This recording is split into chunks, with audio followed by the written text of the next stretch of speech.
जब तू प्रार्थना करे तो तू अपनी कोठरी में जा और द्वार बंद करके अपने पिता से जो गुप्त में है प्रार्थना कर, तब तेरा पिता जो गुप्ता में देखता है प्रतिफल देगा। प्रार्थना करते समय अन्य जातियों के समान बकबक ना करो, क्योंकि वह समझते हैं कि बहुत बोलने से उनकी सुनी जाएगी। इसलिए तुम उनके सामान ना बनो, क्योंकि तुम्हारा पिता मांगने से पहले ही जानता है कि तुम्हारी क्या क्या आवश्यकता है। तुम इस रीति से प्रार्थना किया करो, हे हमारे पिता, तू जो स्वर्ग में है, तेरा नाम पवित्र माना जाए, तेरा राज्य आए, तेरी इच्छा जैसे स्वर्ग में पूरी होती है पृथ्वी पर भी हो। हमारे दिन भर की रोटी आज हमें दे, जिस प्रकार हमने अपने अपराधियों को क्षमा किया है, वैसे ही तू भी हमारे अपराधों को क्षमा कर, और हमें परीक्षा में न ला, परंतु बुराई से बचा, क्योंकि राज्य और पराक्रम महिमा सदा तेरी है। आमीन। व्यभिचार से बचे रहो। जितने अन्य पाप मनुष्य करता है वो देह के बाहर है, परंतु व्यभिचार करने वाला अपने ही देह के विरुद्ध पाप करता है।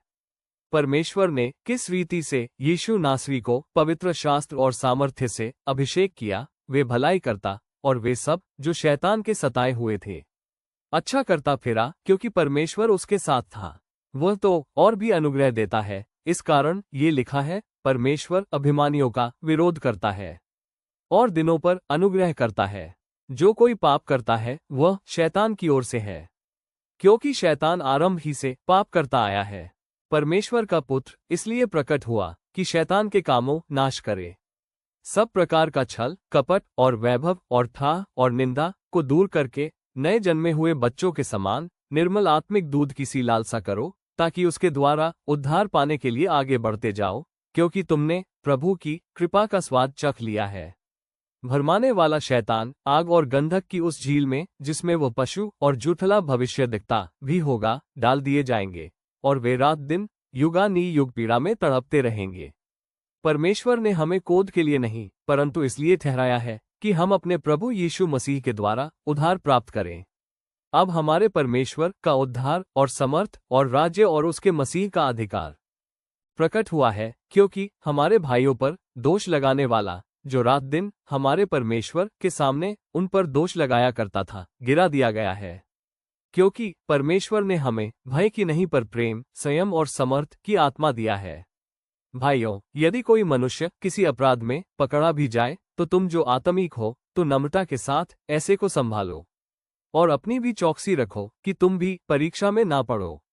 यीशु का पहाड़ी उपदेश। वह इस भीड़ को देखकर पहाड़ पर चढ़ गया, और जब वह बैठ गया तो उसके चेले उसके पास आए, और वह मुंह खोलकर उपदेश देने लगा, धन्य है वे जो मन के दिन है, क्योंकि स्वर्ग का राज्य उन्हीं का है। धन्य है वे जो शोक करते हैं, शांति पाएंगे। धन्य है वे जो नाम है पृथ्वी के अधिकारी होंगे। धन है वे जो धार्मिकता के भूखे और प्यासे हैं, क्योंकि वे तृप्त किए जाएंगे। धन्य है वे जो दयावंत है, उन पर दया की जाएगी। धन्य है वे जिनके मन शुद्ध है, क्योंकि वे परमेश्वर को देखेंगे। अन्य है वे जो मेल कराने वाले हैं, परमेश्वर के पुत्र कहलाएंगे। धन्य है वे जो धार्मिकता के कारण सताए जाते हैं, क्योंकि स्वर्ग का राज्य उन्हीं का है। धन्य हो तुम जो मनुष्य मेरे कारण तुम्हारी निंदा करें और सताए और झूठ बोल बोलकर तुम्हारे विरोध में सब प्रकार की बुरी बातें कहें। तब तुम आनंद और मगन होना, क्योंकि तुम्हारे लिए स्वर्ग में बड़ा फल है। इसलिए कि उन्होंने उन भविष्यद्वक्ताओं को जो पहले था इसी रीति से सताया था। तुम पृथ्वी का नमक हो, परंतु यदि नमक का स्वाद बिगड़ जाए तो फिर किसी वस्तु से नमकीन किया जाएगा, फिर वह किसी काम का नहीं, केवल इसके कि वे बाहर फेंका जाए और मनुष्यों के पैरों तले रौंदा जाए। तुम जगत की ज्योति हो। जो नगर पहाड़ पर बसा हुआ है वह छुप नहीं सकता। लोग दिया जलाकर पैमाने पर नहीं रखते, परंतु दिवट पर रखते हैं, तब उससे घर के सब लोगों को प्रकाश पहुंचता है। उसी प्रकार तुम्हारा उजियाला मनुष्यों के सामने ऐसा चमके कि वे तुम्हारे भले कामों को देखकर तुम्हारे पिता की जो स्वर्ग में है बड़ाई करें। यह ना समझो कि मैं व्यवस्था या भविष्यवक्ता की पुस्तकों को लोप करने आया हो, लोप करने नहीं, पूरा करने आया हूं। क्योंकि मैं तुमसे सच कहता हूं कि जब तक आकाश और पृथ्वी टल ना जाए, तब तक व्यवस्था से एकमात्र या एक बिंदु भी बिना पूरा हुए नहीं टलेगा। इसलिए जो कोई इन छोटी सी छोटी आज्ञाओं में से किसी एक को भी तोड़े और वैसा ही लोगों को सिखाए, तो वह स्वर्ग के राज्य में सबसे छोटा कहाएगा। परंतु जो कोई उन आज्ञाओं का पालन करेगा और उन्हें सिखाएगा, वो स्वर्ग के राज्य में महान कहलाएगा। क्योंकि मैं तुमसे कहता हूं, यदि तुम्हारी धार्मिकता शास्त्रियों और फरीसियों के धार्मिकता से बढ़कर न हो, तो तुम स्वर्ग के राज्य में कभी प्रवेश न कर पाओगे। जागते रहो और प्रार्थना करते रहो, क्योंकि आत्मा तो तैयार है, परंतु शरीर दुर्बल है।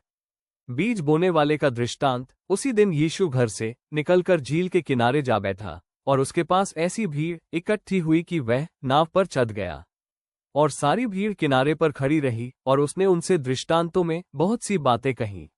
एक बोने वाला बीज बोने निकला। बोते समय कुछ बीज मार्ग के किनारे गिरे, और पक्षियों ने आकर चुग लिया। कुछ बीज पथरीली भूमि पर गिरे, और वे बीज बहुत मिट्टी ना मिली, और गहरी मिट्टी ना मिलने के कारण जल्द ही उग गए, पर सूरज निकलने पर जल गए, और जड़ ना पकड़ने से सूख गए। कुछ बीज झाड़ियां में गिरे, और झाड़ियों ने बढ़ाकर उन्हें दबा डाला। और कुछ भी अच्छी भूमि पर गिरे और फल लाए, कोई 100 गुना, कोई 60 गुना, कोई 30 गुना। जिसके कान हो वह सुन ले। चलो ने आकर कहा, तू लोगों से दृष्टांतों में बात क्यों करता है? उसने उत्तर दिया, तुमको स्वर्ग के राज्य के भेदों की समझ दी गई है, पर उनको नहीं। जिसके पास है उसे दिया जाएगा, और उसके पास बहुत हो जाएगा, और जिसके पास कुछ नहीं है, उसके पास जो कुछ भी है वह भी ले लिया दिया जाएगा।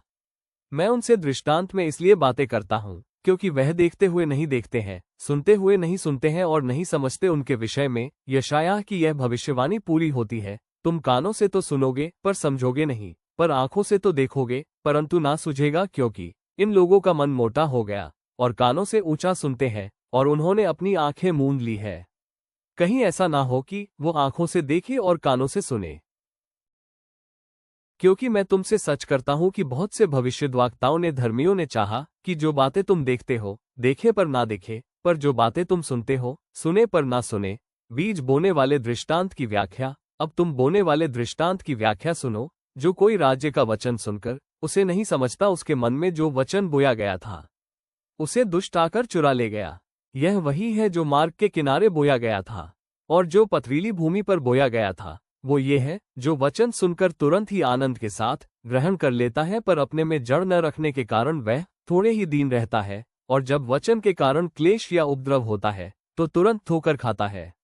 जो झाड़ी पर बोया गया वह ये है जो वचन को सुनता है, पर संसार की चिंता, धन का धोखा वचन को दबा देता है, और वह फल नहीं लाता। जो अच्छी भूमि पर बोया गया वह ये है, जो वचन को सुनकर समझता है, ग्रहण करता है, और फल आता है, कोई 100 गुना, कोई 60 गुना, कोई 30 गुना।